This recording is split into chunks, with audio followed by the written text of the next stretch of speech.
গল্পটা আমি আগে শর্ট করে বলছি। একদিন নবী মুসা আলাইহিস সালাম, যিনি বনু ইসরাইলের নবী, আপনারা জানেন তিনি অনেক সম্ভ্রান্ত নবী, বনু ইসরাইলের নবী। তিনি বনু ইসরাইলের সামনে ভাষণ দিচ্ছিলেন, খুতবা শুনে জনগণের মধ্যে একজন বললেন যে, বাহ, আপনি তো খুব চমৎকার খুতবা দিলেন, মনে হচ্ছে আপনি পৃথিবীর সবচেয়ে জ্ঞানী মানুষ। মুসা আলাইহিস সালাম বললেন, হ্যাঁ, আমি পৃথিবীর সবচেয়ে জ্ঞানী মানুষ। কি বললেন? হ্যাঁ, আমি পৃথিবীর সবচেয়ে জ্ঞানী মানুষ। তিনি বলতে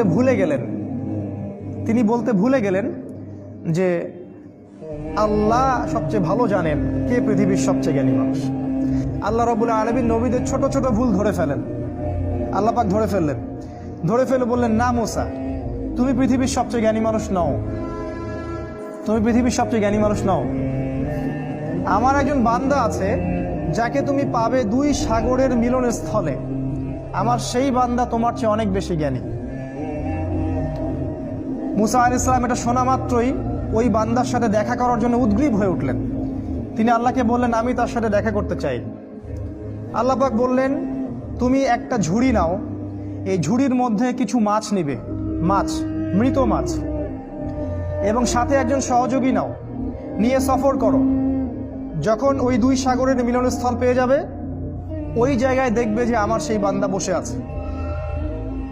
মুসা আলাইহিস সালাম সফর করলেন, তার সাথে একজন যুবককে নিলেন।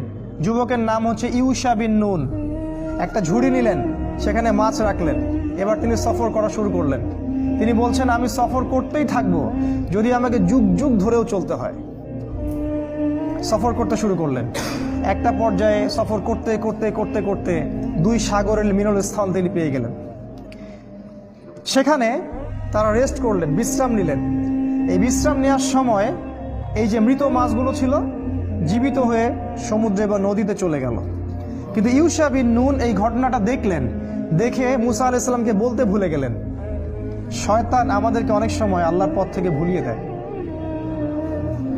ভুলে গেলেন।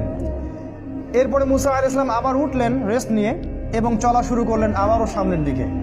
এবার চলতে চলতে উনি খুব ক্লান্ত হয়ে পড়লেন। এতক্ষণ পর্যন্ত কিন্তু তিনি ক্লান্ত বোধ করছিলেন না। মাছটা যেই সমুদ্রের নদীতে চলে গেল, এবার তিনি অন্য পথ যাচ্ছেন, ভুল পথে, এবং ক্লান্ত হয়ে যাচ্ছেন। তার মানে জীবনে চলার পথে আপনার পথ যদি ভুল হয়, আপনি খুব সহজে ক্লান্ত হয়ে যাবেন। আর আপনার পথ যদি হয় আল্লাহ এবং তার রাসূলের পথে, আপনি সহজে ক্লান্ত হবেন না। আপনার ভিতরে সবসময় চিরযৌবন কাজ করবে। যাই হোক, তিনি ক্লান্ত হয়ে গেলেন এবং ইউশা বিন নুনকে বললেন,